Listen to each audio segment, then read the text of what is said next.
இன்னைக்கு 40 பெருமையா பேசுற திமுக அரசு இன்னைக்கு 40 உயிர் பலி கொடுத்திருக்கீங்களே. இந்த 40 உயிர் 40 சேர்க்க முடியுமா? ஒரு படத்துல காமெடி வரும், ஜப்பான்காரன் எதோ கண்டுபிடிக்கிறான், ஆனா நம்ம இன்னும் இந்த கலாச்சாரத்தை காய்ச்சிட்டு இருக்கோம். கள்ளக்குறிச்சியில சுத்தி இருக்க அதிகாரிகளை மாத்தினீங்களே, இருக்கிற எம்எல்ஏ எல்லாருமே ராஜினாமா செய்ய சொல்லுவாங்க. உங்களுக்கு அவ்வளவு தைரியம் இருந்தா மீண்டும் தேர்தல் சந்தித்து ஜெயிக்க வேண்டியதானே? அந்த அளவுக்கு தைரியம் திமுக அரசுக்கு இருக்கா? அப்ப உடம்பு வலி மனசு சோகனா அரசாங்கம் பாட்டில் விற்க கூடாது, அந்த மக்களுக்கு வாழ்வாதாரத்துக்கு வேலை வாய்ப்பு உண்டாக்கி கொடுக்கணும். சரி 10 லட்சம் கொடுத்தீங்க, சந்தோஷம். திமுகவோட சொந்த காசியா கொடுத்து மக்கள் வரி கொடுத்தீங்க. உங்க அரசு தானே, திமுக அரசு தானே இன்னைக்கு கவர்மெண்ட்ல இருக்கு. ஏன் உங்க சொந்த பேக்கெட்ல இருந்து மக்கள் கொடுத்தா என்ன குறைஞ்சா போயிருவீங்க? இன்னைக்கு கலைஞர் ஐயால இருந்து ஸ்டாலின் அண்ணல இருந்து உதயநிதி ஸ்டாலின் இருந்து அவங்க பையன் வரைக்கும் நீங்க எல்லாருமே வாழ்க வாழ்கன்னு பேசுறீங்களே. உங்க எல்லாரும் பேர்லயும் நிதி நிதின்னு இருக்குல்ல, ஏன் அந்த கொஞ்சம் நிதியை நீங்க கொடுத்தாதான் என்ன? கேப்டன் பிரபாகர் ஸ்டைல கேப்டன் நாக்கம் அடிச்ச மாதிரி சவுட்ல வச்சு இவனை தூக்கி உள்ள வச்சாதான் மாற்றம் வரும். தேமுதிக ஆர்ப்பாட்ட கூட்டத்துக்கு வருகை தந்திருக்கும் அனைத்து மாவட்ட கழக செயலாளர்கள், நகர செயலாளர், தொண்டர்களின் நேரம் எல்லாருக்குமே நான் நன்றியை தெரிவித்துக் கொள்கிறேன். இந்த நேரத்தில், ஒரு சோகமான நேரத்தில், இன்னைக்கு எல்லாருக்குமே வேலை இருந்தும், இன்னைக்கு ஒரு மோசமான நிகழ்வு தமிழ்நாட்டில் இருந்தும் இத்தனை பேர் உங்க வேலையை விட்டு நீங்க நம்ம கேப்டனோட லட்சியத்துக்கும் கேப்டனுக்காக கொள்கைக்காக இன்னைக்கு நம்ம எல்லாருமே போராடிட்டு இருக்கோம்னா, இது தமிழ்நாட்டின் மக்களின் வாழ்வாதாரத்துக்கும் தமிழ்நாட்டு மக்களுக்காக மட்டும்தான் இந்த போராட்டம். இன்னைக்கு தமிழ்நாடு முழுவதும் நம்ம பொதுச் செயலாளர் அன்னியார் திருமதி பிரேமலதா விஜயகாந்த் அறிவித்துள்ளார்கள். அதை தொடர்ந்து இன்னைக்கு நம்ம எல்லாருமே இன்னைக்கு தமிழ்நாடு முழுவதுமே இன்னைக்கு நம்ம ஆர்ப்பாட்டத்தில் கலந்துட்டு இருக்கோம். இன்னைக்கு வள்ளூர் கோட்டை சென்னையில இருந்து இன்னைக்கு முன்னாடி பேசும்போது உண்மையிலேயே மன வேதனையோட தான் இன்னைக்கு நான் முன்னாடி பேசிட்டு இருக்கேன். ஏன்னா பல்வேறு வீடியோ இந்த கலாச்சாரம் இஷ்யூ வந்ததுல இருந்து கடந்த 4-5 நாட்களா இணையதளத்தில் யூடியூப்ல நம்ம எல்லாருமே பார்த்துட்டு இருக்கோம். பெண்மணிகள் எவ்வளவு கஷ்டப்படுறாங்க அவங்க குடும்பத்தை விட்டு. இன்னைக்கு எத்தனையோ பெண்மணிகள் விதவையா தவிக்கிறாங்க. அதே மாதிரி இந்த கள்ளச்சாராயம் குடிச்சு அந்த ஆண்கள் அது சில வீடியோல பார்த்தேன், அவங்க எப்படி துடிச்சு உயிர் இழக்கிறாங்க. அதே மாதிரி அவங்க குடிக்கும் போது அவங்களோட உடம்பு அவங்களுக்கு என்னென்ன செய்யுது, தலைவலி, வாந்தி, அவங்களால முடியல. அப்ப இருந்துமே அந்த போதைக்கு அடிமைப்படுத்துறது இந்த தமிழ்நாட்டு அரசு தான். அந்த தமிழ்நாடு அரசு ஏன் இதை புரிஞ்சிக்க மாட்டேங்கிறாங்கன்னு எனக்கு புரியல. இவ்வளவு மலிவு விலைக்கு கள்ளச்சாராயத்தை கொடுத்து மக்களுக்காக கொடுத்து எல்லா பக்கமும் விற்பனை செஞ்சு கள்ளக்குறிச்சி முழுவதுமே இன்னைக்கு மக்கள் பாதிச்சிருக்காங்க. இன்னைக்கு பாத்தீங்கன்னா ஒரு 10 சென்ட்டுக்கு இருக்க ஒரு சுடுகாடு இன்னைக்கு 200 அடிக்கு வளர்ந்துருக்கு. கொரோனால எப்படி எத்தனை பேர் உடவிலக்கம் செஞ்சாங்களோ அதுக்கு இணையாவே இன்னைக்கு கள்ளக்குறிச்சி கள்ளச்சாராய விவகாரம் நடந்துட்டு இருக்கு. இது மக்களுக்கு நீங்கள் எல்லா இடத்துலயும் சிந்திக்கணும். இன்னைக்கு பாத்தீங்கன்னா நேற்று கூட ஒரு நியூஸ் பார்த்தேன், சென்னையில 4 கேன் மெத்தனால் கேன் போலீஸ் பறிமுதல் செஞ்சிருக்காங்க நியூஸ் வருது. அப்போ இது கள்ளக்குறிச்சியில மட்டும் இல்ல, இன்னைக்கு இவ்வளவு பெரிய தலைநகரமா சொல்ற சென்னையிலேயே அது நடந்துதான் இருக்கு. இது மக்களுக்கு நீங்களும் காவல்துறை இத்தனை பேர் இங்க சுத்தி இருக்கீங்க, பர்மிஷன் கொடுக்க மாட்டேன்றீங்க. நாங்க இங்க எதுவும் பிரச்சனை பண்றதுக்காக நாங்க கூட்டம் போடுறோம். உங்க பிரச்சனை, மக்கள் பிரச்சனை பேசுறதுதான் கூட்டம் போடுறோம். இன்னைக்கு இந்த வெக்கக்கேடு காவல்துறைக்கு உங்களுக்காக தான் பேச வந்திருக்கோம். ஆனா நீங்க அனுமதிக்கலன்னா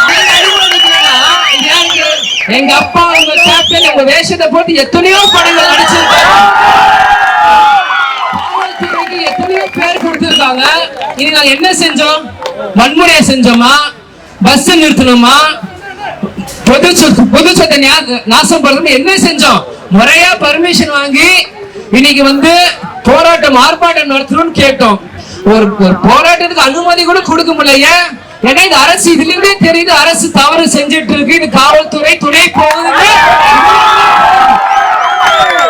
இது வேற எதுவுமே இல்ல. இன்னைக்கு 40 பெருமையா பேசுற திமுக அரசு இன்னைக்கு 40 உயிர் பலி கொடுத்திருக்கீங்களே. இந்த 40 உயிர் 40 சேர்க்க முடியுமா? இன்னைக்கு 40 எல்லா பக்கமும் போஸ்டர் ஒட்டுறீங்களே, அண்ணன் ஸ்டாலின் எல்லா பள்ளியும் சிரிச்சு போஸ்டர்ல போட்டோ கொடுக்குறாங்களே. இன்னைக்கு 40க்கு 40ன்றீங்க. இன்னைக்கு 58 உயிர்கள் இறந்துருக்கு. இன்னும் 100கணக்கான உயிர்கள் ஊசலாடிட்டு இருக்கு. அந்த கண் பார்வை இழந்து மக்கள் தவிக்கிறாங்க. இன்னைக்கு கிட்ட 120 பேர் தவிச்சிட்டு இருக்காங்க. அப்ப 120க்கு 120 திருப்பி போஸ்டர் ஒட்டலாமா? 120 பேர் பாதிச்சாங்க, 120 பேர் மரணம் அடைஞ்சாங்கன்னு திமுக அரசுக்கு வந்து எல்லாருமே கோஷம் போட்டு இந்தியா முழுவதுமே பெருமை இந்த அரசு கோஷம் போட்டு எல்லாருமே சந்தோஷமா கொண்டாடலாமா? இது மக்கள் இடத்துல விஜய் பிரதமர் நான் இங்க இருந்து முன்னாடி நான் கேட்கிறேன். எங்க பார்த்தாலுமே பிரச்சனை. இங்க சென்னையில பார்த்தா எல்லா கிளப்லயுமே குடிச்சிட்டு பிரச்சனை பண்றது திமுக அரசு. இங்க விட்டா கிராமப்புறங்கள் போட்டா கலாச்சாரம் காட்சி பிரச்சனை பண்றது இங்க திமுக அரசு. இதே மாதிரி கொஞ்ச நாள் முன்னாடி சாதிக் பாஷா ஒருத்தர் வந்தாரு, கஞ்சா போதைனாங்க. அதுக்கு என்ன பதிலே எனக்கு தெரியல. இப்படி ஒரு படத்துல காமெடி வரும், ஜப்பான்காரன் எதேதோ கண்டுபிடிக்கிறான், ஆனா நம்ம இன்னும் இந்த கலாச்சாரத்தை காய்ச்சிட்டு இருக்கோம். இன்னைக்கு விஞ்ஞானம் எவ்வளவோ வளர்ந்துருச்சு. இன்னைக்கு நம்ம எங்கேயோ போயிட்டோம். பக்கத்து ஸ்டேட் மகாராஷ்டிரா, நீங்க டெல்லியில பாத்தீங்கன்னா 10-15 வருஷத்துக்கு முன்னாடியே மெட்ரோ ரயில் வந்துருச்சு. ஆனா இன்னைக்கு இப்பதான் தெருவா ரோட குத்திட்டு இருக்காங்க மெட்ரோ ரயில் போட. இன்னைக்கு ஸ்டாலின் மரியாதைக்கு முதல்வர் சொல்லியிருக்காரு, இன்னைக்கு சட்டசபையில நாங்க அடுத்த தலைமுறைக்கான அரசு, எலெக்ஷனுக்கு தேர்தலுக்கான அரசு எங்கள் இல்லன்ட்டு. நான் சின்ன வயசுல இருந்து ஸ்கூல் பக்கம் இப்படி போயிட்டு இருக்கும்போது எப்பவுமே வள்ளூர் கூட்டத்துல வந்து போராட்டங்கள் தான் பாத்துட்டு இருக்கேன். அன்னைக்கு நான் அப்படி சாலையில போயிட்டு நானே வந்து போராட்டங்கள் இறங்கி இருக்கேன். அப்போ அடுத்த தலைமுறைக்கான அரசுனா நான் எதுக்கு வந்து இங்க நிக்கணும்? அடுத்த தலைமுறைக்கு நீங்க வழி வளர்த்தி இருந்து நீங்க செஞ்சிருந்தீங்க, நாங்க எதுக்கு இங்க வந்து நிக்கணும்? இது மக்களாக நீங்களும் இளைஞர்களும் சிந்திக்கணும். இன்னைக்கு அது மட்டும் இல்லாம மரியாதை முதலமைச்சர் சொல்றாரு, இன்னைக்கு வந்து 24 மணி நேரத்துல அந்த அரசு அதிகாரிகள் எல்லாருமே பணிமாற்றம் செஞ்சுட்டோம், இது அரசோட சாதனைன்றாங்க. நாங்க தேர்தலுக்கு பயப்பட மாட்டோம், மக்களோட வாழ்வாதாரத்துக்கு தான் நாங்க சிந்திப்போன்றாங்க. அப்படி சொல்றவங்க கள்ளக்குறிச்சியில சுத்தி இருக்க அதிகாரிகளை மாத்தினீங்களே, இருக்கிற எம்எல்ஏ எல்லாருமே ராஜினாமா செய்ய சொல்லுவாங்க. அவ்வளவு உங்களுக்கு திராணி இருந்துச்சுன்னா, அவ்வளவு உங்களுக்கு தைரியம் இருந்தா அதிகாரம் மாத்தி 24 மணி நேரத்துல நெஞ்சு நிமித்தி சொல்றவங்க அங்க இருக்க எல்லாருமே எம்எல்ஏ ராஜினாமா செஞ்சு உங்களுக்கு அவ்வளவு தைரியம் இருந்தா மீண்டும் தேர்தல் சந்திச்சு ஜெயிக்க வேண்டியதானே? அந்த அளவுக்கு தைரியம் திமுக அரசுக்கு இருக்கா? 40 எம்பி எலெக்ஷன்ல ஜெயிச்ச உடனே அடுத்த டார்கெட் 200 மேல ஜெயிக்கணும்ன்ற சொல்லிட்டு இருக்கீங்க. ஆனா 200 மேல ஜெயிக்கணும் நீங்க சொல்றீங்க. ஆனா மக்களுக்கு என்ன செஞ்சீங்க? இன்னைக்கு வந்து உங்க ஆட்சி வந்து 3 வருஷம் ஆயிடுச்சு. 2021 2024 இருக்கும், 3 வருஷம் ஆயிடுச்சு. என்னைக்கு அப்துல் கலாம் ஐயா மறைந்து பல வருஷம் ஆச்சு. 2015 16 இறந்தார். ஆனா இன்னைக்கு அப்துல் கலாம் ஐயா பிறந்தனால அரசு விடுமுறை நாள அறிவிக்கிறீங்க. இவ்வளவு நாள் விட்டு இன்னைக்கே அறிவிக்கிறீங்க. திசை திருப்புறீங்களா? நீங்க எல்லாருமே இதை பார்த்து பேசிட்டு இருக்காங்க, கலாச்சாரம் பத்தி பேசுறாங்க, தசை திருப்புறீங்களா? அப்துல் கலாம் ஐயா பத்தி நீங்க வீடியோ போட்டா இளைஞர்கள் எல்லாருமே அப்துல் கலாம் ஐயா பின்னாடி இருக்கிறாங்க, அதை பத்தி பேசுவாங்க. உங்க ஆட்சிக்கு எதிராக நல்ல பேர் வரும் நினைச்சிட்டு இருக்கீங்களா? சத்தியமா கிடையாது. மக்கள் எல்லாருமே தெளிவா இருக்காங்க. மக்கள் எல்லாருமே தெளிவா இருக்காங்க. யாருமே திசை திருப்ப முடியாது. இன்னைக்கு இவ்வளவு பெண்கள் என்னை சுத்தி இருக்கீங்க. பெண்கள் நீங்களும் உங்களுக்கு தெரியும், இந்த டாஸ்மாக் இங்க இருக்க சென்னையில எத்தனை பேர் குடும்பத்தை வாழ்க்கை அழிச்சிட்டு இருக்கு. இன்னைக்கு கிராமப்புறங்களை கலாச்சாரம் அழிக்கிற மாதிரி மெட்ரோபாலிட்டன் சிட்டில டாஸ்மாக் நீங்க எத்தனை குடும்பத்தை அழிச்சிட்டு இருக்குன்னு உங்களுக்கு தெரியும். அது ஆண்களை கேட்டா என்ன சொல்றாங்க? உடம்பு வலி, மனசு சோகம், அதான் 2 பாட்டில் விட்டுட்டேன் அப்படின்னு. அப்ப உடம்பு வலி மனசு சோகம்னா அரசாங்கம் பாட்டில் விற்க கூடாது, அந்த மக்களுக்கு வாழ்வாதாரத்துக்கு வேலை வாய்ப்பு உண்டாக்கி கொடுக்கணும். அதுதான் ஒரு நல்ல அரசாங்கமோட வேலை. பாட்டில் விலையை குறைக்கிறது, கள்ளச்சாரம் விற்கிறது, ஏன்னா உடம்பு வலிக்குது குடிக்கட்டும்னு சொல்றதுக்கு இல்ல. அவங்களுக்கு வேலை வாய்ப்பு நீங்க கொடுத்தீங்கன்னா இவங்க எது குடிக்க போறாங்க? காலையில இருந்து சாயங்காலம் வேலை பார்த்தா சாயங்காலம் மேல குடும்பத்தோட சந்தோஷமா இருந்து நேரத்தோட படுத்து நேரத்தோட சாப்பிட்டு நேரத்தோட வேலைக்கு போயிட்டு வருவாங்க. அந்த வேலை வாய்ப்பு இல்லாம என்ன பண்றதுன்னு தெரியாம தான் போதை அடிமையாயிட்டு இருக்காங்க இன்னைக்கு ஒவ்வொருத்தரும். இதெல்லாம் மாற்றி சொல்ல முடியாம மக்கள் நீங்க சொல்லுங்க. இது ஏதோ நாங்க வந்து திமுக ஆட்சி குறை சொல்றோம் நீங்க நோக்கம் இல்ல. மக்களோட வலி வேதனையை தான் இன்னைக்கு தேமுதிக தமிழ்நாடு முழுவதும் ஆர்ப்பாட்டத்தில் சொல்லிட்டு இருக்கோம். இது மக்கள் நீங்கள் சிந்திக்கணும். இந்த கேஸ் உடனடியாக சிபிஐ மாற்றப்பட வேண்டும். இருந்தால்தான் இதை உண்மைய நிலையை நம்ம கண்டுபிடிக்க முடியும். இன்னைக்கு 10 லட்சம் ரூபாய் நீங்க வந்து இறந்தவங்களுக்கு கொடுக்குறீங்க. இன்னைக்கு கள்ளச்சாராயம் குடிக்கிறவங்க யார்? பெரிய பிசினஸ் மேனோ கோடீஸ்வரரோ யாரும் இல்ல. சாதா ஏழை விவசாயிகள் கூலி தொழிலாளி பாக்குற நபர்கள் தான் இன்னைக்கு சாராயம் குடிக்கிறாங்க. இன்னைக்கு அவங்களுக்கு 10 லட்சம் அப்படின்றது மிகப்பெரிய ஒரு தொகை. இன்னைக்கு ஒருத்தர் பார்த்து ஒருத்தர் இறந்து அவங்க குடும்பத்துக்கு 10 லட்சம் போகுதுன்னா அப்ப கஷ்டப்படுறவங்க எவ்வளவு நாள் கஷ்டப்படுறாங்க. ஒரு சூழ்நிலையில அவங்களுக்கும் சிந்திக்க தோணும், ஒருவேளை நான் உயிரை விட்டுட்டேன்னா அந்த 10 லட்சம் ரூபாய் குடும்பத்துக்கு கிடைக்காதா அப்படின்னு மத்தவங்க சிந்திச்சாங்கன்னா அப்ப எல்லாருமே கள்ளச்சாராயம் கொடுத்து யாருன்னா எல்லாருக்குமே நீங்க 10 லட்சம் கொடுப்பீங்களா? சரி 10 லட்சம் கொடுத்தீங்க, சந்தோஷம். திமுகவோட சொந்த காசியா கொடுத்துச்சு, மக்கள் வரி பணம் கொடுத்தீங்க, மக்களோட வரி பணத்தை தான் கொடுத்திருக்கீங்க. இது நியாயமா? ஏதோ கள்ளக்குறிச்சியில ஒரு கிராமத்துல குடிச்ச ஒரு மக்களுக்கு தமிழ்நாட்டில் இருக்க எல்லா மக்களோட வரி பணத்தை தான் நீங்க கொடுத்திருக்கீங்க. உங்க அரசு தானே, திமுக அரசு தானே நீங்க கவர்மெண்ட்ல இருக்கு. ஏன் உங்க சொந்த பேக்கெட்ல இருந்து மக்கள் கொடுத்தா என்ன குறைஞ்சா போயிருவீங்க? இன்னைக்கு கலைஞர் ஐயால இருந்து ஸ்டாலின் அண்ணல இருந்து உதயநிதி ஸ்டாலின் இருந்து அவங்க பையன் வரைக்கும் நீங்க எல்லாருமே வாழ்க வாழ்கன்னு பேசுறீங்களே. உங்க எல்லாரும் பேர்லயும் நிதி நிதின்னு இருக்குல்லையே, ஏன் அந்த கொஞ்சம் நிதியை நீங்க கொடுத்தாதான் என்ன? மக்களுக்கு நீங்கள் சிந்திக்கணும். உதயநிதி, தயாநிதி, கலாநிதி, நிதி நிதி நிதின்னு இருக்குல்ல, உங்க நிதியை நீங்க என்ன கொடுத்தீங்க மக்களுக்கு? அதே மாதிரி சம்பந்தப்பட்ட அதிகாரிகள் எல்லார் மேலயும் எஃப்ஐஆர் போடணும். அவங்க எல்லாருமே என்ன பண்ணிட்டு இருக்காங்கன்னு கொண்டு வரணும். மக்களுக்கு நீங்க கொண்டு வாங்க. குற்றமும் மக்கள் முன்னாடி கொண்டு வந்து நிரூபிக்கப்படணும். இது சும்மா ஒரு சாதாரண விஷயம், சும்மா இன்னைக்கு விட்டுறோம் மட்டும் நினைக்காதீங்க. நிச்சயம் இந்த விஷயம் தொடரும். மக்களும் மீடியா நண்பர்களும் இந்த நேரத்தில் நீங்கள் என் துணையா நின்று இந்த விஷயத்தை நீங்க கிளறி எடுக்கணும். கண்டிப்பாக இது வந்து ரொம்ப ஒரு மோசமான நிலைக்கு போயிட்டு இருக்கோம்.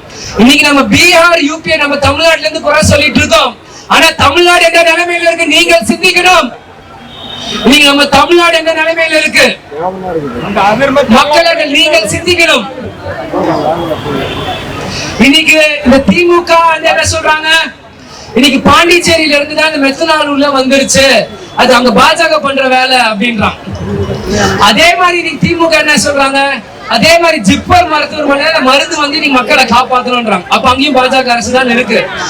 ஏன் இதை சொல்ல பாஜக ஆதரவோ திமுக ஆதரவோ நான் பேசல. இந்த திமுக பாஜக டிராமா பண்ணி நீங்க மக்களை எல்லாருமே உங்களுக்கு முட்டாளாக்கிட்டு இருக்காங்க. அதான் நான் சொல்ல வரேன்.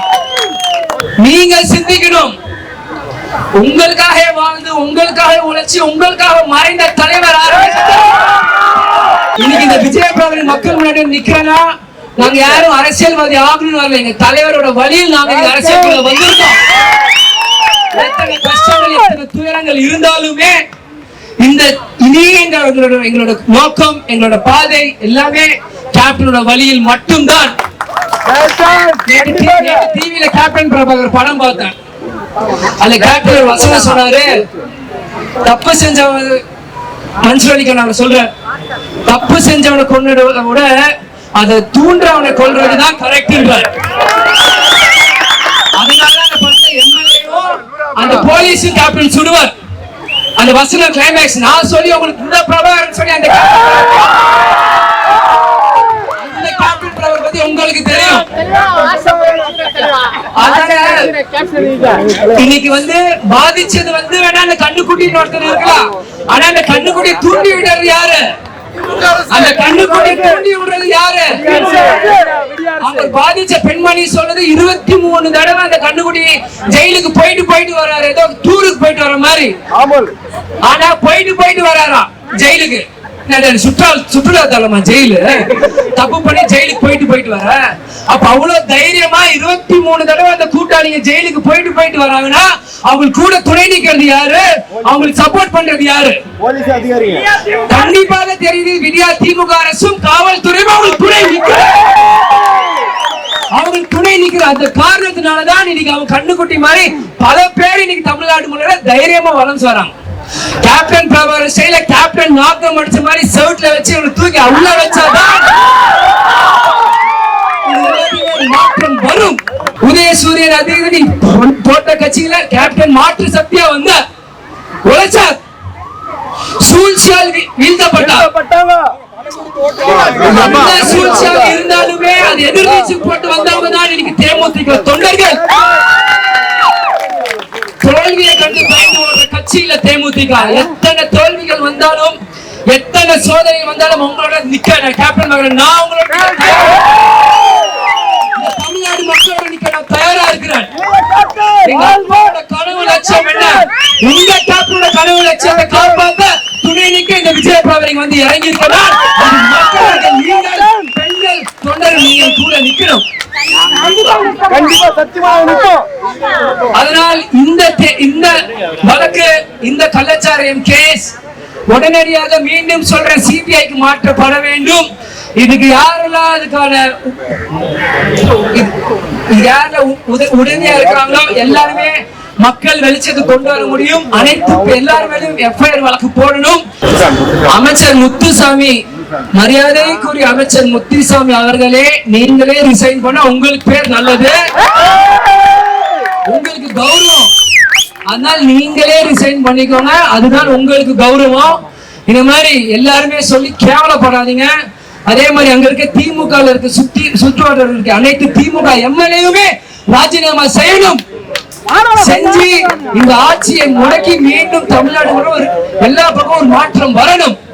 அது மக்கள் நீங்கள் உங்க ஆள மனசுல ஒரு தீக்குச்சி மாதிரி ஒரு நெருப்பு எரிஞ்சாதான் மாற்றம் வரும். தேர்தல் நேரத்தில் நோட்டுக்கும் சோறுக்கும் பீருக்கும் விலை போனா இனி எத்தனை வருஷம் இல்ல எத்தனை வருஷம் ஆனாலும் கள்ளச்சாராயம் யாராலையும் ஒழிக்க முடியாது. எந்த மாற்றமும் வராது. மேடை போட வேண்டியதான், மைக்க பிடிக்க வேண்டியதான், பேச வேண்டியதான், கத்த வேண்டியதான், போயிட்டு இருக்க வேண்டியதான். எந்த மாற்றமும் வராது. மக்கள் நீங்கள் சிந்திக்கணும். அதனால் வரவேற்பு கொடுத்த எல்லாருக்கும் நன்றியை தெரிவித்துக் கொள்கிறேன்.